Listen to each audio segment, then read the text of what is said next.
I'm kind of interested in starting out with like where the organization came from, kind of things like that, a little history. Yeah. And then then I think it might be fun to jump all the way to the end and say, if you're successful, what does that picture What's look like? the vision for the fruit at the At the end of the season. I think that would tend to hook the listeners to say, oh, this is what these guys are all about. And then hopefully we get some questions, and then we can talk about what are the hard parts, what are the really hard parts, what seems to be whatever you want to talk about. So if you want to ask the question and keep the flow going, that would be helpful. Okay, good, I'll do that. Because I'm really curious. I've been reading about this, all these different groups, and it just seems like a really challenging proposition to do what you're want to do. So. Nothing worth doing is easy. Absolutely, yes. And nothing worth doing takes a short amount of time either. You can't. That's how I really opinionated people. Well, you know, there's a lot of opinions. Yeah. There's more opinions than apples on a tree. It's like amazing. Yeah. Yeah. So maybe some of those opinions are going to have to get unified around a certain amount of things to get We're going to be holding a 2-day gathering in August in Hilo, and it's to discuss our commonalities. Okay. We have a lot more in common than differences. The music is starting, so we're going to be ready in a moment. Go. Aloha, everyone. This is Bob Martin, and we're doing another Kohala Conversation this evening. We are sticking to the theme of the Hawaiian sovereignty movement, and we have some great guests in the audience in the studio tonight, and we'll get to them in just a minute. But I wanted to make sure that you understood that this is going to be a 2-hour show tonight. And so there's plenty of time for you to call in with your questions. This topic is going to be a little bit different. There's no controversy tonight. What we're going to be doing is taking one of the important organizations that are engaged in the sovereignty movement, and we're going to talk to them about how they got started and what they're trying to do and what their challenges are. So we're going to be sticking right with that, and so there's going to be plenty of opportunity for you to hear things and wonder, well, what does that mean, or want to call in for questions. So please note that the call-in number for this is 884-KNKR, 884-KNKR, 884-5657. So you can call in, we'll have a way to take your calls, and you can either be on the air, ask you a question, and take your answers off air too. So please give us a call and help us get the questions answered that you're interested in. So tonight our guests are, one of whom was here when Fred and Clarence Jean were here before, and a couple of weeks ago, and it's Isaac Paka Harp. So we're just going to call him Paka. He is one of the key organizers for the Aha Aloha Aina, which is the organization we're going to be talking about. And with him are two folks here from Kohala, who are both involved in the organization and in this movement. One is Gail Ku'e Perez. Did I get that right, Yes. Gail? All Yes, right. very right. And the other is her husband, Clarence Keli'i Perez. Did I get that right? Keli'i. Keli'i. Yes. All right. Looks like an A on my paper. So we got the two Perezes here, and they're both involved in the movement. And we have Paka. Welcome to all of you. Hello. So. This organization is probably, how long have you been working this organization? Just to give us a quick. I think it's getting close to about a year now. Almost. So it's still in its infancy. We're still building.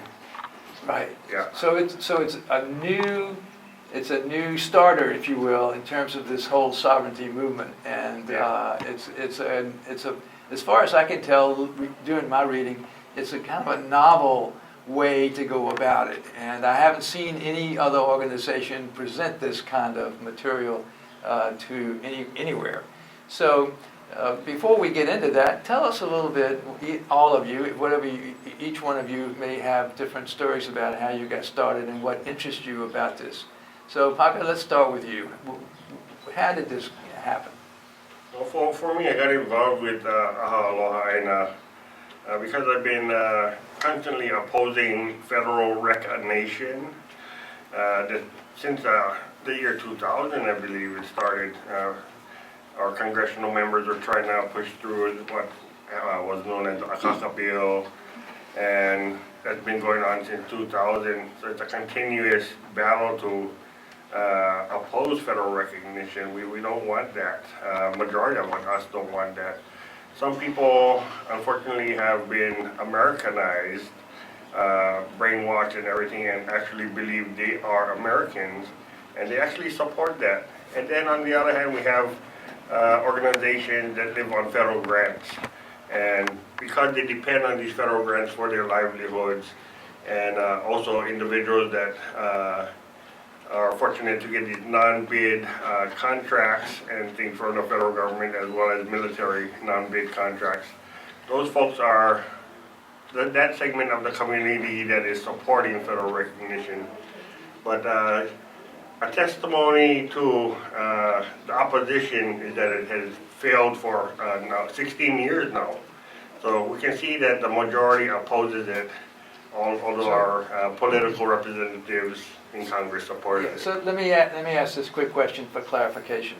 When you say federal recognition, are you referring to like the model that has the government-to-government kind of recognition through the Department of the Interior, like the Indian tribes and all the treaties that were done in Alaska and the mainland, on the United States? That's the exact same model. They want to recognize what they call Native Hawaiians as Native Americans, and there really is no such thing as Native Hawaiians. Right. The term Native Hawaiian with a small case N and the term Native Hawaiian with a capital N was fabricated by the federal government to categorize Maoli into two different racial classifications.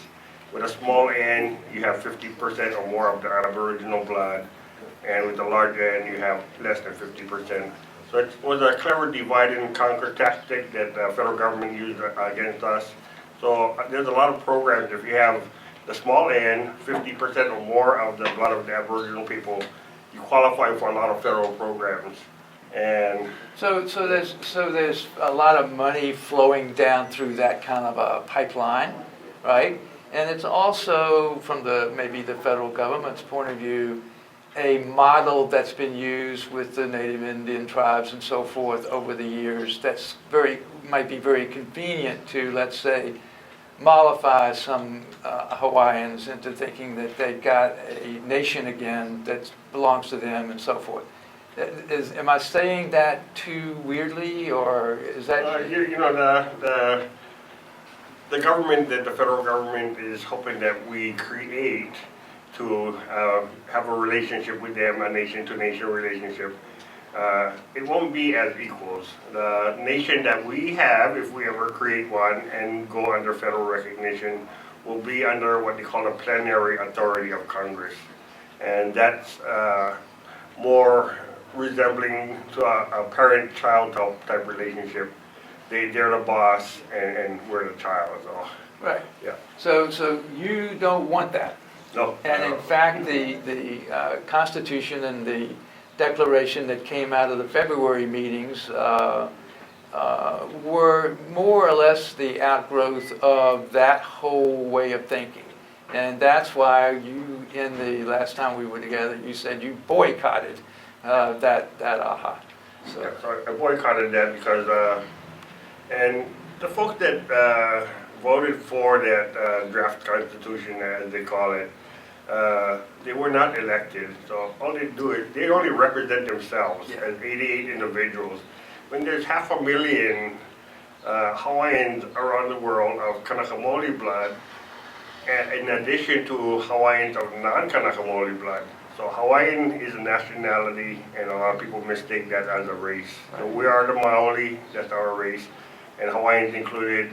There's about every race that inhabits Hawaii today. They were descendants of Hawaiian Kingdom subjects. Yeah.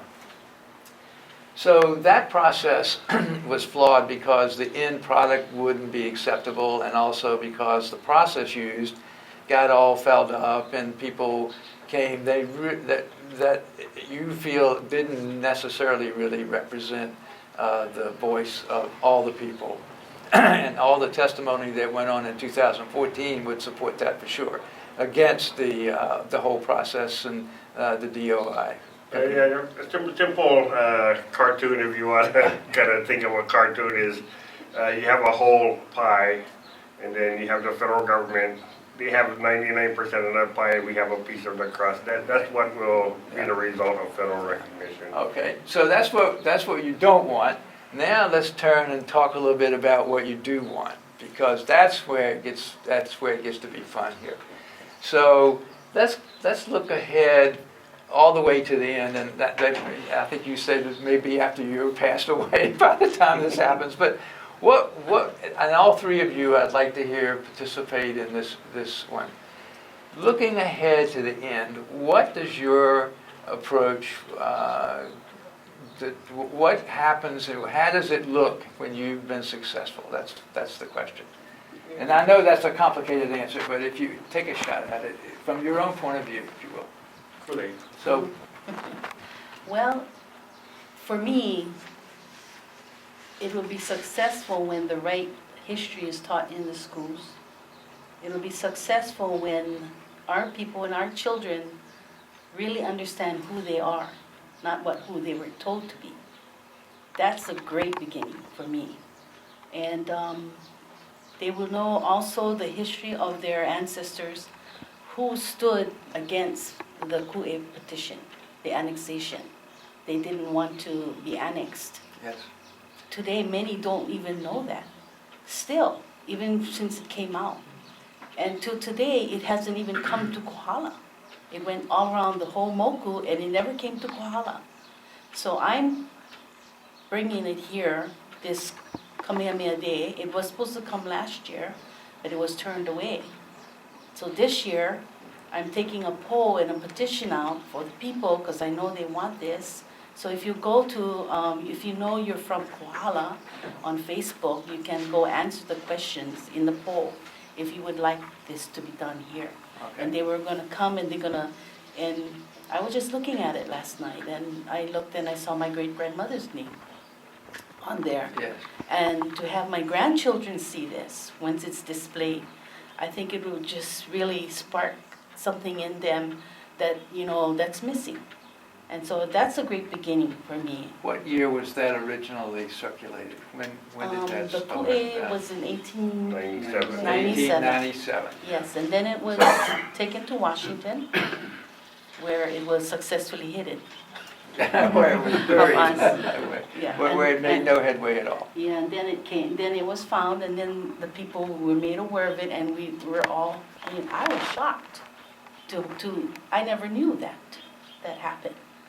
But You never learned that in school? no, I never learned that. Nobody spoke about it because we thought we couldn't do anything. That's what I was told by the proponents. They couldn't do anything. They tried, and they couldn't do anything. They thought they lost. Right.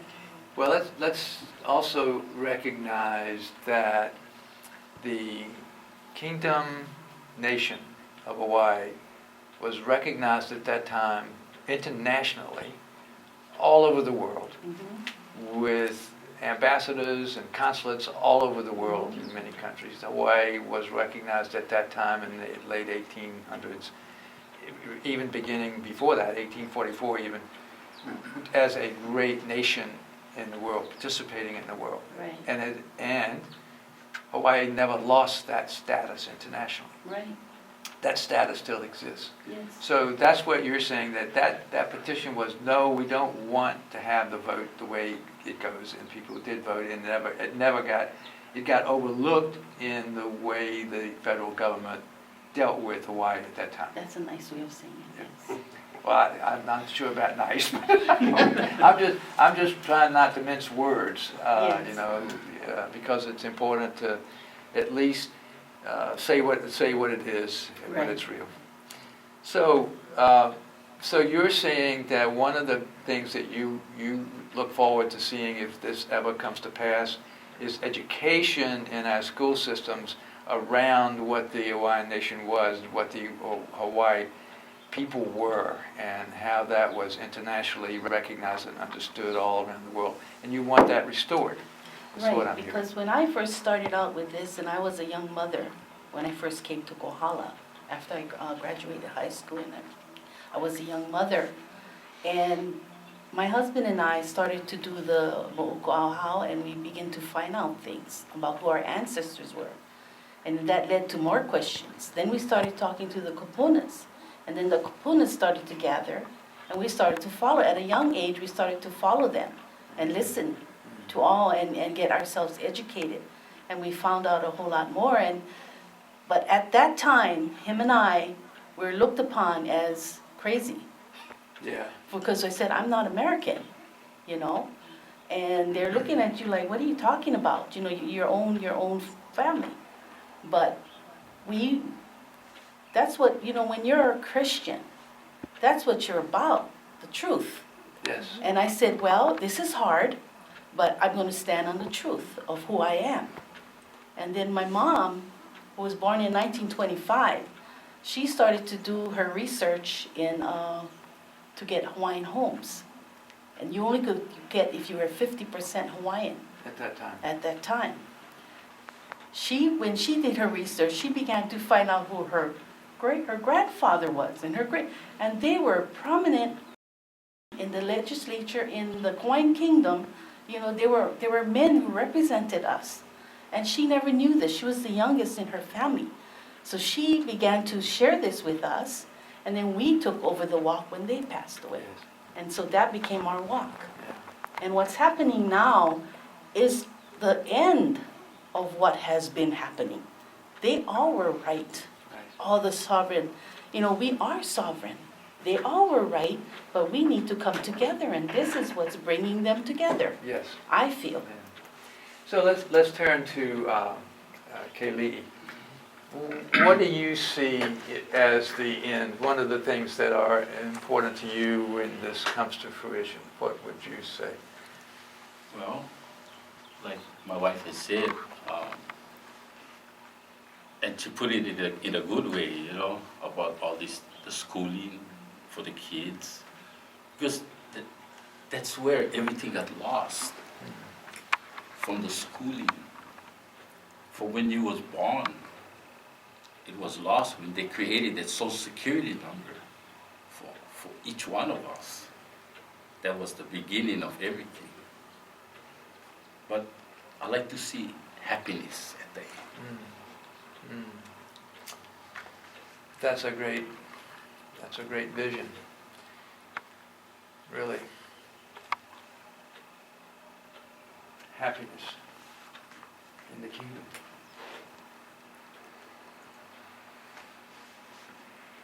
Paka, what does it look like to you when you look out over the horizon and you see the potential of what your group is trying to do?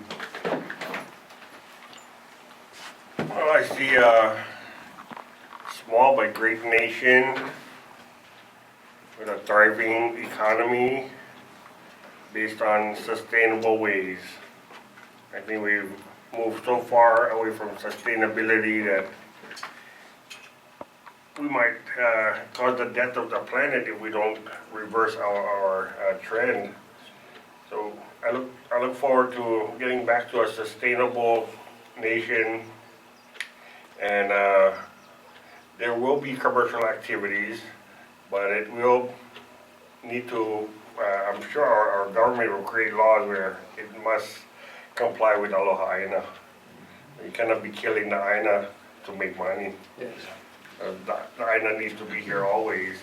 Because my mom taught me something when I was quite young. I used to go fishing a lot and stuff like that. I was really proud of bringing my mom fish and stuff. And she said one thing with me, take only what we need, because everything that we have, we can borrow from it, but it doesn't belong to us. It belongs to the future generations. Everything always belongs to the future generations.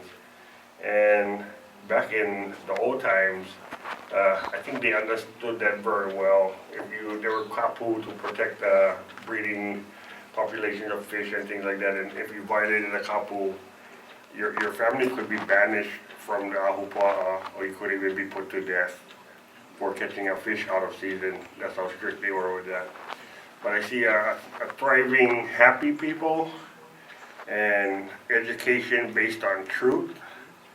So people everywhere, Hawaiians as well as non-Hawaiians, have That's where I was going. brainwashed to, we're not really sure what's going on. Right. So does your vision include Hawaiians and non-Hawaiians who are willing to pledge allegiance to the new sovereign, to the new Definitely. government? You know, a lot of people who have purchased land in Hawaii, they're afraid that they're gonna lose that land. But I don't hear anyone saying they're gonna kick anybody off the land or anything like that. In your movement, in your group? Yeah, you're saying. it's not really a group. We're just trying to give people an opportunity to provide their manao. So it's just Okay. more of a sharing thing right now. Okay, all right. So we really don't have any set way where we're gonna move forward to restart a government, although I'm working on that on the side on my own. But we're just sharing opportunities for people to engage in the discussion, because the federal recognition effort over all these years, as well as the state's Not Yao Puni effort, it excluded the voice of the people. I'm not sure why. The nation belongs to the people, and then here comes these little dictators trying to dictate the process. But, sorry, what was your question again? Well, my question was to make sure our audience listening tonight understands that in your vision, this is not a Native Hawaiian only nation or sovereignty. The whole government is not just for Native Hawaiians. It's for those who want to be a part and live in Hawaii, whether they have a Hawaiian heritage or not. Yeah, so let me share with you briefly. I have a Facebook group that's called Destination Restoration, and the members in that group, a lot of us are unaffiliated with any of the independence groups, and there are some members that are affiliated. But we agreed in the beginning that we're going to leave all these group positions and things on the side and just talk as individuals. What do we agree on? How can we move forward? So the first thing we agreed on is that we're going to abide by the lawful Hawaiian Kingdom Constitution. Yes. And through a lot of research of the different constitutions and stuff, we recognize that the 1840, 1850, and 1864 constitutions are legitimate. There was a constitution forced on Kalakaua in 1887, but the That was the bayonet. Yeah, the 1864 constitution was in effect all the way up until 1887. Right. So that's the longest running legitimate constitution and the last. We're going to get into that in some detail in a minute or two here. Again, I want to remind you that we would love to have your questions. If you're hearing things you don't understand or you want to know more about, please call us, 884-KNKR or 884-5657. We're sitting around the table with three members of the Aha Aloha Aina, Paka, Harp, Clarence, Keli'i, Perez, and Gail Ku'ulei Perez. And is happy to have you. We're gonna take a short break now for a couple of minutes, just to loosen up our heads and get a little water, and we'll be back in a couple of minutes. We're not just a group. Yeah. We're standing on the laws of the Hawaiian Kingdom. Right. It's a foundation is already set. Yeah, so Individuals, is it you that have, or is it the youngsters over at Hilo that are working out that step by step? I think it's you, right? You researched this thing, and you know the step by step that's got to take place. Yeah. Is there some place you can see the Constitution? that Yeah. Constitution? Actually, there's an app. Is it an app? There's an app. I want an app for that. Ivy's husband made the 1864 Constitution app. It's in the iStore. Oh, but is it It's free. an Android? Well, I think I think they tried to do for They're both. working on They're that. working Oh, on okay. Android. yeah, it's also online, all of If the you wanna, constitutions are listed. You're on Facebook? Of course. Yeah, go to join the Destination Restoration. I was on that site. I didn't join, but I was on there. What's the Yeah. website where these constitutions are listed? Do you know offhand? We have them on the Aha Aloha Aina website. That's Website. on the- Website. Okay, I and that- uploaded They them have there. them in Keanu Sai's And site. Kingdom.org. Yeah, Yeah. It's what? HawaiianKingdom.org. Keanu had very extensive Hawaiian discussion on each of the HawaiianKingdom.org. constitutions. So when they went from one constitution to the other, did they just make amendments or did they change it like totally? And But we how gotta be different were they? careful though, because we're not gonna, I mean, there's other constitutions in the, I don't want, What other constitution? no, I mean, out of, You said there's like an 1840 and an 1850 and That's a 1842. prior. Right? 1840, there was an 1839 Declaration of Rights, Okay, and then the 1840 Constitution. And okay. in 1852, an amended constitution, basically after 1840. So they didn't just start over, they It wasn't- basically did wasn't amendments. a brand new. Okay, yeah. okay. So there were some major changes, so that I guess that's why they designated it. But there were amendments along the way between the dates that they dignified where they had major changes. But what these constitutions do that's of interest here, in addition to all the other things they did, is they specified exactly what would happen if the king died and had no heir, or if the government dissolved and needed to start from scratch. I mean, all of that's specified, and what Paka's saying is that's what we gotta follow. We can't do some sort of, just everybody come and make a constitution. right from There's a way to scratch. do this, There's no way. to restore the kingdom to its natural state. You can't just do it any old way. The process is intended to This us is the on a super platter, 1864. basically. Right, Oh, yeah. Constitution Yeah. app. So, one thing lacking in the It's just, you 1864 read it, it's very Constitution, it easy. does not provide a process to restore the House of Nobles. Monarch It's free, normally so- would appoint the House. No, of but I don't have Nobles. an iPhone. Yeah. So we went back to the 1840 Constitution, and it provided that the chiefs and the House of Representatives together can elect a regent or whatever to replace, or they can even elect a monarch if they wanted to. How did they get the Constitution? Did people vote on it, or was it the House of, you had a House of Representatives and you had nobles, right? The two different House houses? of Representatives and nobles comprise the Legislative Assembly. So they need to propose a constitution, and that goes to the next Legislative Assembly. If they approve it, then it goes to the monarch for signature. Okay, so the monarch has to approve it, Right. for sure? Yeah. Okay, so they can make changes, or if they make changes, let's go back? Whatever Legislative Assembly proposes the constitution, it has to be approved by the next one. Oh, If they okay. make more further amendments, it needs to be Ah, okay. sent to the next Legislative Assembly. Oh, Yeah, interesting. so You talked about people of other need. All right, we're National. back on the air. Bob Martin with Kohala Conversations, talking with three guests tonight about the Hawaiian sovereignty movement and their point of view about how to proceed.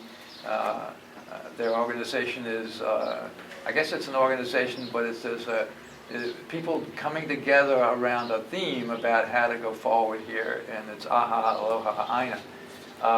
Where we left off was we were talking with Paka about how we might get to the end of the road here in terms of their vision, which is to restore the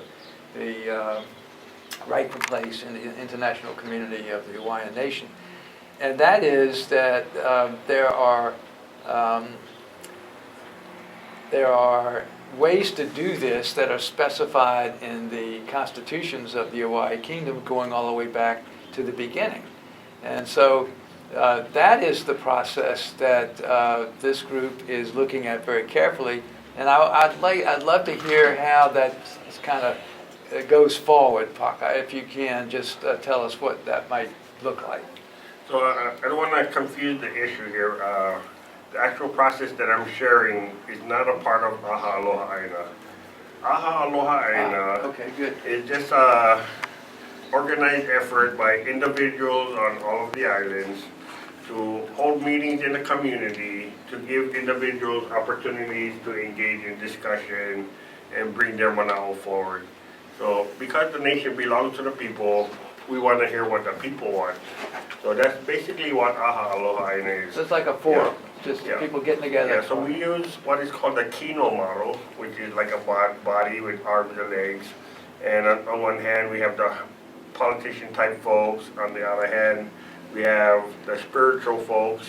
On one foot, we have the food producers, mahi, Lahui, etc. And on the other foot, we have Nakoa. And welcome Keanu-Stafford here. Just Hi, came in. Kainoa. We have a new member of the group now. We're at 4 guests. Keanu-Stafford has joined us. Thank you. And you're from Waimea or? Waimea, yeah. Waimea, right on. So if you want to talk, we can help. Gail's going to kind of get our mic moved over to you. You can share that with her. You guys can just pull it back and forth like that. So welcome and thanks for being a part of this. So Well, thanks for having me. you're welcome. Yeah. So Go ahead. Kalamai, just kind of just came in, so. Yeah. So the Kino Model has all these different parts, and regardless of where you are in what station you hold in life now, there is one of these body parts that you can find some commonality with our folks. You got to find where you stand, right? So people can determine where they're most comfortable. A lot of us belong to several of the body parts. I looked at that chart. I couldn't quite figure out where I was in there. I don't know. But I got to think I know about that. Maybe with Kalai Mokuit, that's the group that I kind of move on. Which group is that? What- Kalai Mokuit, the political The type. political Yeah, type? right. I don't know if that's me. I may be, I don't know. Manawai. Manawai. Manawai. Oh yeah, Manawai. There is one more group, I forgot. There's a new group that was added, it's called Manawai, and that is for communication and well, that type of yeah. thing. Well, that's what we're That's doing. exactly where you Yeah, I saw that there. I wondered if that's what that meant. Yeah. So all of these different body parts, everybody can find some place where they have some commonality with people. At my age, it's hard to find my body parts at all, maybe. So we create reports and things like that and share them on the group. So each group has their own Facebook group, so they can continue discussions beyond the actual physical meeting. Here on Moku Okeawe, we've had 5 meetings so far, and I hope in the next 2-3 months we can have at least another 5 to hit the communities in between the community that we have met with. And I'm looking forward, hoping that North Kohala will be our next meeting. So I'd like to invite anybody who wants to host a Aha Aloha Aina meeting to let us know. And we'll be glad to come over and share the experience. And Well, let's pause right there and just tell them, let's tell our audience how to get in touch with you, how to find out when these meetings are. What's the best way to do that? oh, well, they can, if they want to call me, that's fine. My phone number is 756-7379, 756-7379. Or if they want to send me an email, that works too. My email is Paka, P-A-K-A, @sandwichiles.net, Paka@sandwichiles.net. Or you can go visit the Aha Aloha Aina website and find more information there. And you can see some of the history of the meeting that we've held. And it's not only on this island, but on Oahu, Maui. We're just encouraging Kauai to come online. Molokai has had meetings. So it's all islands, and we're trying to get all communities on all islands. So Let's see, do I have that website on my paper? I don't think so. So say that again, what the site is. AhaAlohaAina.com. Okay, all right. Yeah. And if anybody's listening that doesn't get this written down, they want to contact Paka and get involved in this, they can certainly come to the radio station and we'll get them hooked up for sure. Or you can call KNKR Radio. At 884-KNKR, 884-5657. Paka, you're getting the hang of this. Right Watch out. So, yeah, we gotta get you into the radio station. So moving away from Aha Aloha Aina, we were talking about the process to Yes. restore the government. So the Destination Restoration Facebook group researched all of the constitution and stuff, and we determined that 1864 is the last legitimate constitution lawfully ratified. And it's our opinion that because the previous constitutions were not rescinded, if we needed to, we could refer back to those, because I don't think anyone in the kingdom believed that the entire government would one day be entirely vacant. And it was, Yeah. that never got considered, right? And so we used the 1864 Constitution as well as the compiled laws of 1884. Fairly recent compilation of the majority of the Hawaiian Kingdom laws. And that provided us more guidance as far as how to elect the House of Representatives. So the first step in the process would be to elect 28 district representatives to the House of Representatives. Okay, now you're referring back to the 1840? 1864. In the 1864, that if the government was dissolved or there was no monarch, or the government had moved on, something happened, Right. you'd start out by electing a House of Representatives. Correct. That's the first step. Yeah, so that's very simplified explanation. There's a lot of things like voter registration and stuff, and the eligible voters would be descendants of Hawaiian Kingdom subjects regardless of race. So there's a lot of Chinese, Japanese, Portuguese, Filipinos that are descended from Hawaiian Kingdom subjects, and they are eligible to participate in the restoration of the government. When our government was displaced, they were injured just as the Kanaka were. So they lost their nation, we lost our nation. So they have every right to participate in the restoration of the government. There is a residency requirement in the being a eligible voter. So even Kanaka that live elsewhere, they will not be able to participate in the process. So you must meet the eligibility requirements of residency In Hawaii. in Hawaii. So, So just to be clear, that would exclude me then from being a part of that process, yes, right? Okay, yes. all right. So it would exclude everyone who is not a descendant of a Hawaiian Kingdom subject. That was alive at that time, that was, Yeah, yes. okay. So they carry the right through their birth genealogy. Right. So these individuals, there would be review boards and things to validate and everything. And each district would be responsible for holding their own election. So it's basically a home rule. There's not one overarching body keeping an eye on Are it. these districts the same as we have today, say on the Big Island, the 9 districts, or are they specified in the Constitution at that time differently? It's specified by election district boundary, exactly where you vote for your representative. And there's specifications on how the election board and everything is to be created. So it's quite comprehensive. So Like a roadmap. Basically, handed to us on a silver platter. We really don't have to be imaginative or anything. It's there for us. So the election of the House of Representatives would be the first step. And in addition to the House of Representatives, we require the House of Nobles. The monarch would normally appoint the House of Nobles, but in the absence of the monarch, that cannot occur. And we look through the 1864 Constitution, there is no provision to restore the nobles without the monarch.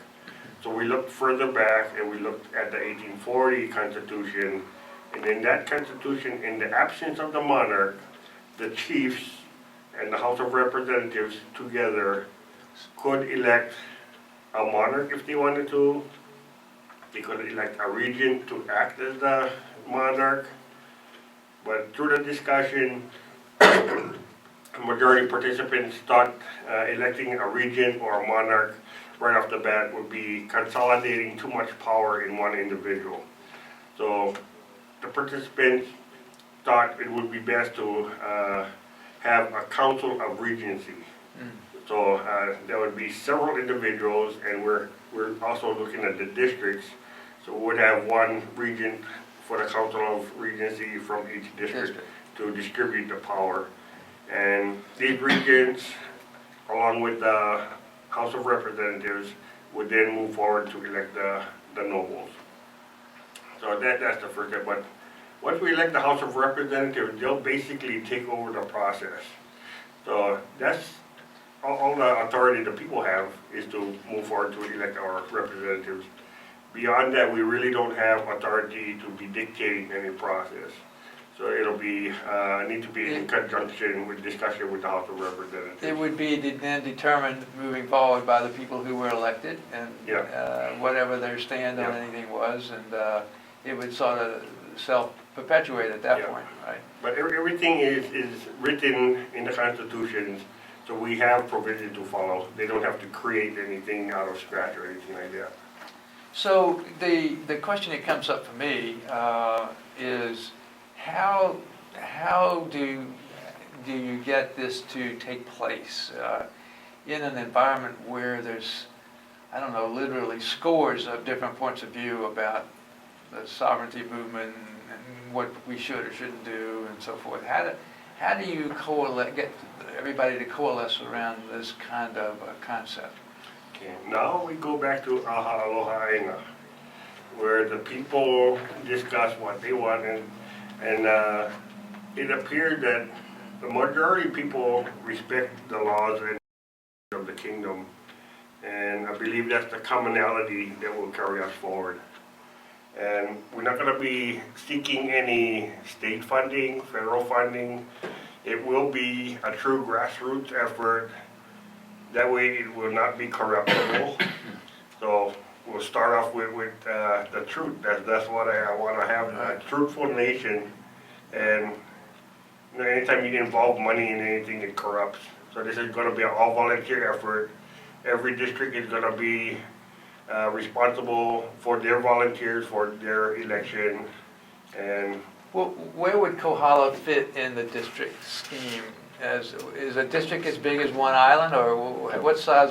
How would the folks in Kohala relate to the district layout? there's 28 districts, Okay. and the district boundaries are described in compiled laws 1884.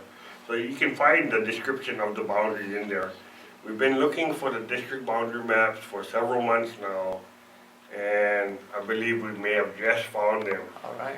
Yeah, so individual that has copies of those just contacted me the night before last, so we're looking forward in getting together with her and getting some copies of that. But in case those are not the correct district boundary maps, we know that they do have copies of the originals in the Iolani Palace. And they're very fragile, so if we need to get photos of that, we need to do so soon, because they plan on locking those away in the archives. All right. So around the table, any comments so far about what's been said?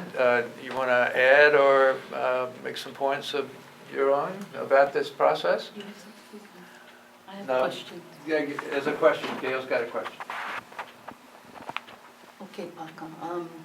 So, as far as the constitutional law that we stand on, it's already written, that's our foundation.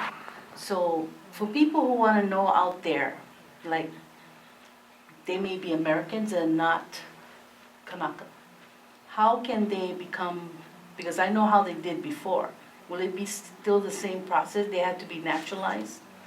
And there's a process for naturalization in the existing law, and that's how Hawaiian Kingdom subjects, included Filipinos, Portuguese, Americans even, became Hawaiians. So that's still written in the law, and I believe because most of us have family, in-laws and things that want to be part of the kingdom, that naturalization process will continue like it was always here. So family that's not Hawaiian, Right. that would want to be a part of this. Yeah. So once the government is established according to the process that you described, then that's already built into the Constitution that they have available to naturalize Right. non-Hawaiians into the kingdom, provided, as I read it, that they pledge allegiance Right. to Yeah. they need to make that pledge that they Yes. will follow. And as I read it, I wasn't too sure, but it sounded like you didn't have to give up your citizenship in the Philippines or wherever you're from, or the United States or wherever you're from. Is that right? Is that part of the Constitution? That will be up to the government to decide if dual citizenship will be allowed in the kingdom or if exclusive citizenship allegiance would be to the kingdom. Okay. So we here cannot To be determine that. determined, but Yeah. that would be a part of the government's Yeah. decision about how to do that. And you mentioned earlier about, we were talking about Americans, for example, living here, having property. A lot of people I know, they're afraid that if the kingdom is restored, they're afraid of losing their property. But, you know, I hope I can help calm them about that. They will not lose their property. They bought it under, believing it was lawful. The federal government occupied through occupation led everyone to believe that that type of thing was lawful. So the federal government need to pay damages for those lands that were misappropriated and sold without clear title. So I don't think anybody that owns what they consider their property now has to worry about being kicked out of Hawaii and losing their property unless they refuse to pledge allegiance to the kingdom and become a citizen. So what I'm hearing is that I got a vision now that the government has been reestablished, okay, and so some elections have occurred, the House of Representatives elected, and so forth and so on. Now that government is sitting next to the Hawaii state governor, House of Representatives, legislature, et cetera, et cetera, et cetera, with the big U.S. government sitting over here on the side, looking at, hey, you're a state, what are you doing? So how does that play out? How do you think that's going to happen? So, What do you think is going to happen, and how is it going to happen? So as soon as we have a fully restored legislature, which is the Legislative Assembly, House of Nobles, House of Representatives, and the monarch, we have a recognizable government to represent our nation in international discussions. Currently, we have some valiant individuals, Keanu Sai, several valiant individuals going out there and trying to do this on their own. But if you have a fully restored government out there talking for you, I think the international community will pay a little bit more attention. And you know, it's clearly war crimes what the United States is doing here, and Hawaii, like Switzerland and other nations, is a neutral nation. We're a peaceful, neutral nation, and they're just taking advantage of us. And Dr. Keanu Sai recently put out some information that this is considered genocide, what they've been doing to us, cultural genocide, and as far as the health condition and things, that even goes to physical genocide of a people. And most people in the international community know what's going on. That's strong Yeah. words, A few- genocide, yeah. A few nations have stepped forward wanting to offer assistance, but as Dr. Sai explained from previous attempts to discuss this at The Hague, I believe, I forgot what country it was, but a country stepped forward and they wanted to help. And It's an he thanked- African nation, I've forgotten which one. But Yeah, so he thanked them, but he said, need to educate the people first. yes. And that was many years ago, and we still educate them. I'm glad you mentioned Dr. Sai, because I've been hearing a lot about him. He is definitely one of the leaders in this whole movement to reestablish the kingdom. Does he know about you? Do you guys talk? Is he, and if so, what's he saying about what you're trying to do? We really don't have one-on-one conversations much, but I'm good friends with one of his legal partners, Keanu, I'll call him. Yes. And he told me just be careful that we're not committing treason in what we do. We're very careful to follow the laws and everything in what we do. And we know the limitations of what the people can do. The most we can do is restore the House of Representatives. We have the power to elect those representatives. Beyond that, it's going to be the elected representatives have to move the process forward. How many members of the House would there be? Did With 28. 28, so you Yeah. gotta find 28 people A elected. minimum of 28, there's 28 districts, but we can have a maximum of 40. But I believe we will need to stick with 28 until we can conduct a census to distribute the remaining 12. And you're not breaking any laws or anything in doing that? I mean, No, that- nobody that is just the sanctioning it? law. That is, you're That is following the the law, law? yeah. Okay, good. All right, so we're coming up on another break here in a little bit. Now would be a really good time to give us a call at 884-KNKR, 884-5657 if you're listening. And we're not addressing the questions that you have in your mind, that would be a good time to call and give us your questions and/or comments. I'd love to hear comments. So again, any comments, Gail, from you or anybody else around the table want to share what you're feeling right now or what you're thinking? Well, Keanu Sai's name has been coming up, so I want to talk a little bit about him because Yes. we were involved with him several years ago under the Patriotic League, Hawaiian Patriotic League. Yes. That's when we first heard about that, and we followed him for a while and listened to him. And he always said that he's here to educate. Yes. He's not here to be your king or be your whatever, but he was doing what he was doing to educate the people, And boy, has he been doing a Yes. job on that side, I'll tell you that. to wake up the people. And he said, you cannot go forward until you look what happened in the back. Yes. That's what and I believe that too. Yeah, he's saying the whole, as I understand what he's talking about, is that you've got to put a foundation of education Yes. in before any of this is really going to make sense Right. for a lot of people. Just like you said, Right. your education as you grew up, you didn't learn about what really happened in Hawaii back in the 1800s. I knew something was wrong. Yeah, you knew something was wrong. And like you grew up, Paka, you said the last time we were together, you learned about it when you were like in your 20s, I think. Yeah, I heard of George Washington, but I never heard of Kamehameha. Yeah, you never heard of Kamehameha. That's unbelievable. So, yeah. So it's hard for people like me who grew up in the U.S. in a rural area. You know, I heard about the Civil War. I heard, I knew all about all of that. So that education was clear, but I can't imagine growing up and not having all of that wiped out. And I wake up when I'm 22 years old and find out that my dad was, my great-great-grandfather was killed in the Civil War over this, that, or the other. It's like amazing what's going on here. All right, so we'll, Marika, if you're ready, we'll take a little break. Thank you for listening, and give us your calls if you've got questions. We'll be right back. This is Bob Martin with Kohala Conversations. So let me know when you like the Ku'e petition come, I get a movie. Anybody need to use the bathroom? Yeah. Yeah, Follow me? follow Lynn right there in the I hall know, here. but Ivy's How's this working going? on getting them to come.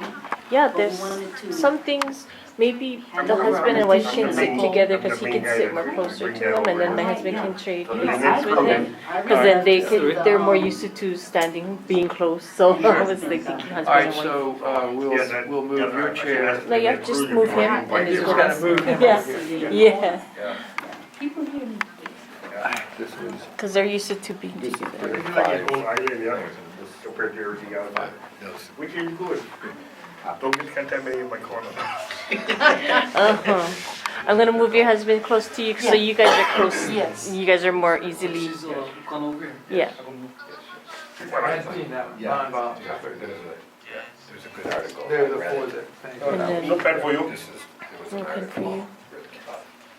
So, Somebody did that? Yes. so what you, Take your question. what do you want Kainoa to talk about, Uncle? Anything. Whatever you want to talk about. You talk about Aha Aloha Aina, what he want to see in the future. Well, maybe do another. We never actually had introductions. She never really said anything about herself. We know Uncle Paka, right? He doesn't so everybody knows where So everybody's now that- from, now that- and him too. Yeah, I didn't- Now Yeah. that you're here, I think we can do that. Just, Yeah. we'll take a few minutes and each one of you just say where you're from, what your background is, so people will know. You two are both well-known here in Kohala, I believe, but it'll be good to get you introduced too. Is he coming up with my name? Kekoya Poiva. Kekuya Puiva, R22. Yeah, so my kupuna was her brother. Oh, So helped raise him with Naioli here. oh, interesting. Yeah. But I'm not from here. He was. Speaking of that, did you see the Kohala Ku'e? The names? There's a Paka name in there. Oh, yeah. Yeah, Oh. I saw the Paka name. I did too. Are you on the Kamehameha group, you're putting on the part of the? No, but I am voicing I myself think they a lot. moved you. You're what? Voicing myself a lot. Voicing. Oh, yeah? I just kind of, if I hear things and I say, well, let's do this, how about this? Yeah. Nobody asked me to be on the group. I asked to participate, the Ku'e petition to participate in a Last year. parade. It's too political. That's what they political. said. When we Yeah. heard that, we said, That is not cool. That's not. I said, Well, I what? forgot what he What It's do you our want to do? families too. Drive a car in it or something, or? That's Yeah, crazy. yeah, we were on the phone. She apologized Oh, that We hope, she you know. cannot make the Anything- decision. well, people Anything do can want happen. it. They do want to see, Yeah. So we're gonna come down and just put a tent up on the side of the road and Keep the we'll mics off. We want it to be where it should be. I wanted to talk on that subject about dual citizenship. In the 1864, was there such a thing as dual citizenship? Yeah. I believe so. Yes. Okay, was that everyone who wanted, or was it just the, I The, think with the Europeans and Americans only, yeah. yeah? yeah. And when they had dual citizenship, didn't their loyalties had to be to Hawaii though? To the kingdom. They had to pledge Kingdom. allegiance Yes. to get that. Even though they had a dual citizenship, they still had to be loyal to the Hawaiian Yeah. Kingdom. And of course, some people pledged that and weren't loyal. Yeah. Mm. Do you have the procedure, that exact procedure of naturalization? Yes, I have a book actually of all the naturalized citizens. And I like to say one of my tutus was German, and he became naturalized in 1880s. Yeah. Yeah, so So did they have to go to school and learn certain things? I think the or- law was specific as to what they had to do. I just don't know. Yeah. I think they had to be here quite a while. Yeah, they Yeah, had to live there's here a while. a residency period, minimum amount of time you had to be here. And I don't know if property and income requirements were included for naturalization. But you couldn't be a deadbeat type. I'm liking this. You had to be a contributing member of society in the kingdom. What a concept. All right.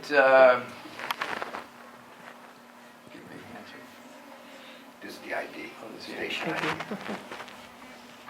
you. The Hawaiian Patriotic League is starting up. It's gonna get- All right, this is Bob Martin with Kohala Conversations. We are back on the air. Thank you for listening, and again, call us in with your questions and comments, 884-KNKR, 884-5657. We'd really welcome anything you may have to say. As we get started here in our second hour, I'd like to give our guests a chance to say a little bit about where they are, where they're from, where they live, what they're about, and anything that they might want to say about this whole issue. So we're going to start with the Perez's, and we'll start with Keli'i. And so Keli'i, tell us about your background. Okay, aloha. Yeah, I started this whole thing way back, might say back in the 60s, with this person called Leonard Louis Ao. We started researching because of what was going on in the history. Then Leonard left here, then we went to Keanu Sai. We went to all these different groups to learn what they had to give And the what people. year was that? Keanu Sai, we started was In the 90s. in the 90s, yeah. but before that was with Leonard Luiao, yeah. And when we got with Keanu Sai, Dr. Keanu Sai, we got a lot more knowledge of what was happening today in society, yeah. And we still was eager to learn more, so we continued to research and go out there to different groups and take the good from each group and try to piece everything together. Then later on down the road, just recently, we met Paka in Kona, and we got in with the Aha group. And then we saw what they had, because before doing my research, I came across different books in the libraries, and they always talked about the people, that the people had the right to bring whatever they wanted in their kingdom. It wasn't the king used to bring it forward to the people, but the people used to have the say in what they wanted. So that's why we continue to be with Paka and Aha. Tell me where you're from. Where you was born. I was born and raised in Kohala, Kapa'au, born at the hospital in Kapa'au, raised at Koko'iki. Koko'iki, that word Koko'iki means the blood. Koko'iki, there's a place down there, it's called Kaluhi,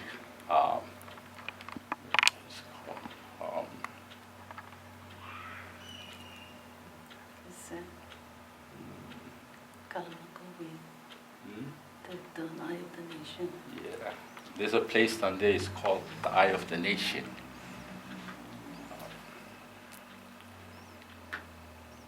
Then we researched more about Kamehameha. Then we found out why it was called that. Because it was the beginning of the Hawaiian nation coming forward. But going back to Paka, it's always going back to them because of what we got to do now going forward into the future. What year were you born? 1953. 1950. Yeah. I didn't really realize what was going on until I was married. Really? Yeah, I was in my 30s already. And you went to school here in Kohala? I went to school in Kohala. Never learned anything in school. I left it. Probably learned a lot of things that weren't about Hawaii, but... I mean, researching everything. The schools were supposed to have that thing in there, the Hawaiian culture, to teach the mo'opungas from day one as they grew up. But they don't have it. Yeah, they don't have it. My turn. Gail, your turn. Aloha. My name is Gail Ku'ule Perez. Before Perez, there was Miyamura. There's my Hanai father. My mother is Juanita Kihalani Nui Wahine Baker. Her grandfather was David Kaluhi Kaupulupulu Baker. He was one of the representatives. In fact, he was the chairman of the legislature. He was the one. So when I found out about him, and I said, no wonder, I'm so passionate about what I do for whatever to help the people. So, that kind of drove me to find out why, what happened, and got my husband and I on this journey to find out, why is it that our people had so much and today we don't have anything? What happened? And we learned a lot. But, Keanu Sai said we cannot move forward until we look back and see what happened, and that's what we did. And we always said, with going around with all these different groups, that the people had to come together. They need to, and they all had saying the same thing. They all believing the same thing, but they just wasn't coming together. And that was happening not only because of them, because I think it was by design to divide the people. So we're glad what's happening right now with the Aha. So for me, I was born in Oahu. My mother was born in Oahu, but my grandmother was born in Kohala. She's from Kohala, and my great-grandmother, and she, like I said, they're in the Ku'e. So, I came back to my roots, Yes. And I always wanted to, be living not there, but here, because it was so city life. I always loved the country. But from a little girl, I could see the changes, because, you're growing up with your Hawaiian family, but you could see the changes, and I wasn't liking it. And I didn't understand why. That was on Oahu when you Yeah. lived there. When I lived there, and I said, gee, I want to live in the country. More and more Yeah. growth, population growth, tourists and so forth. So I love being here because, and my children are born and raised here, and I love being here. And that saying, "Keep Kohala Kohala," is not just a saying that was recently done. It comes from way back. It does, doesn't it? Yeah, and the people really, they live it, and they just want it to be that way. So we're doing our best, to help our people to understand who they are, to get the information they need, so they can make better decisions and work together with us, on this. So that's where I'm coming from. Thank you. A footnote in what was said about Dr. Keanu Sai, S-A-I. You can look him up. He is a teacher at University of Hawaii. I believe he has PhDs in law and Hawaiian history and other subjects. He's really quite a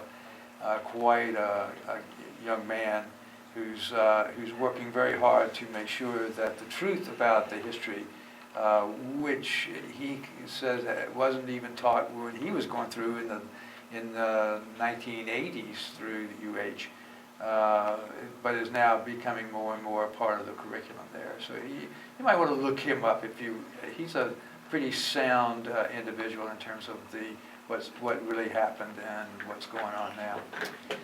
So Paka, all right, let's go over to our other guest. I gotta check his name here. Wait a minute. Kaya, there you go, Keanu-Stafford. So from Waimea, go ahead. Aloha mai kako. My name is Keanu-Stafford. I'm born and raised here on the island. Live in Waimea, from Waimea. Went to school over here in Kohala. Both my mom and dad worked in the Kohala area. I always joke around with people. I know more people from Kohala than I do from my own moku in Waimea. But I got involved in this effort, Aha Aloha Aina, as well as the movement towards Aloha Aina.